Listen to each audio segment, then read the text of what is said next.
નમસ્કાર વિદ્યાર્થી મિત્રો, બી સેમેસ્ટર 3 સબ્જેક્ટ ઇન્ડિયન કોન્સ્ટિટ્યુશન. વિદ્યાર્થી મિત્રો, ઇન્ડિયન કોન્સ્ટિટ્યુશન સબ્જેક્ટ બધી જ બ્રાન્ચની અંદર થર્ડ સેમ ની અંદર આ કોમન સબ્જેક્ટ છે. તો વિદ્યાર્થી મિત્રો, પરીક્ષા તમારી ખૂબ જ નજીક છે. તો વિદ્યાર્થી મિત્રો, તમારા માટે આજના આ વિડિયો લેક્ચરની અંદર લાસ્ટ ડે સ્ટ્રેટેજી તમારા માટે લાવ્યો છું. તો વિદ્યાર્થી મિત્રો, સૌથી પહેલા તમારે આ ચેનલને ખાસ સબસ્ક્રાઇબ કરી દેવાની છે અને બધી જ બ્રાન્ચના ગુજરાતના તમામ વિદ્યાર્થીઓ સુધી આ વિડિયોની લિંકને પહોંચાડી દેવાની છે, જેથી કરી અને તમામ વિદ્યાર્થી છે એ આઈસી ની અંદર સારા માર્ક્સે પાસ થઈ શકે. તો વિદ્યાર્થી મિત્રો, ખાસ આટલું જરૂર કરશો, ચેનલને શેર કરો અને ચેનલને સબસ્ક્રાઇબ કરો. તો ચાલો જોઈએ ફટાફટ લાસ્ટ ડે સ્ટ્રેટેજી. વિદ્યાર્થી મિત્રો, અહીંયા કેટલાક ક્વેશ્ચન્સ છે એ ફિક્સ જ છે. એ ક્વેશ્ચન્સ જો તમે પ્રિપેર કરી લેશો તો એક્ઝામ ની અંદર સારામાં સારા માર્ક્સે તમે પાસ થઈ શકશો. તો જોઈએ question number 1, keywords from preamble of IC. IC એટલે ઇન્ડિયન કોન્સ્ટિટ્યુશન.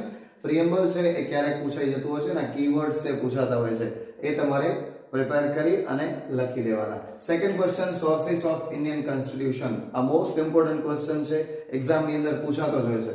ત્યાર પછી third question, discuss the history of Indian constitution.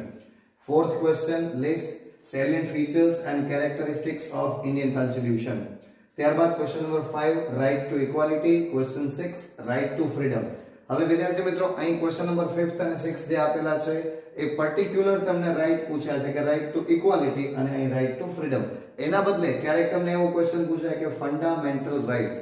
તો જેટલા પણ ફંડામેન્ટલ રાઇટ્સ છે એને તમારે શોર્ટમાં ડિસ્ક્રાઇબ કરી દેવાના છે. ત્યાર પછી ક્વેશ્ચન નંબર 7, ફંડામેન્ટલ ડ્યુટીઝ.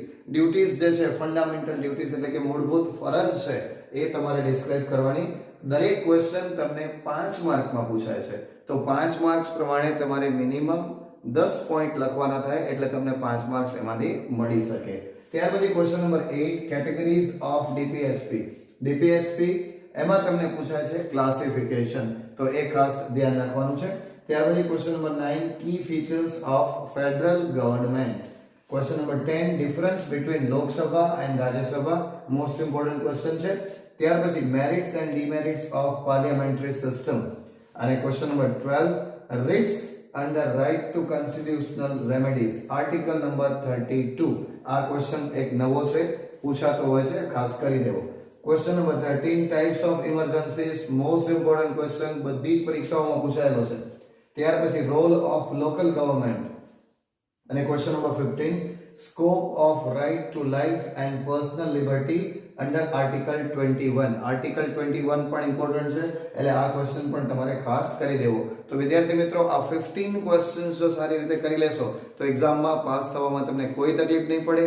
ફરીથી વિદ્યાર્થી મિત્રો કહું છું કે આ સબ્જેક્ટ છે એ બધી બ્રાન્ચની અંદર કોમન છે. ઈટીસી અને આઈસી બંને સબ્જેક્ટનું મટીરિયલ, નોટ્સ, વિડિયોઝ પણ અવેલેબલ છે. તો વિદ્યાર્થી મિત્રો, ગુજરાતના તમામ વિદ્યાર્થીઓ બી સેમેસ્ટર 3 ના બધી જ બ્રાન્ચના વિદ્યાર્થીઓ સુધી આ વિડિયો પહોંચાડો. ઈટીસી અને આઈસી બંને સબ્જેક્ટની important notes, material, question with answers તમને જોઈતા હોય તો એ તમને અમૃત ક્લાસીસની એપ્લિકેશન પરથી મળી જશે. અને એ ક્લાસની એપ્લિકેશન જે છે એની લિંક છે એ ડિસ્ક્રિપ્શન બોક્સમાં આપેલી છે. તો વિદ્યાર્થી મિત્રો, જેમને પણ ઈટીસી અને આઈસી નું મટીરિયલ લેવાનું હોય એ વિદ્યાર્થી મિત્રો એ લિંક પર ક્લિક કરી અને એ મટીરિયલ મેળવી લેશો. ધન્યવાદ.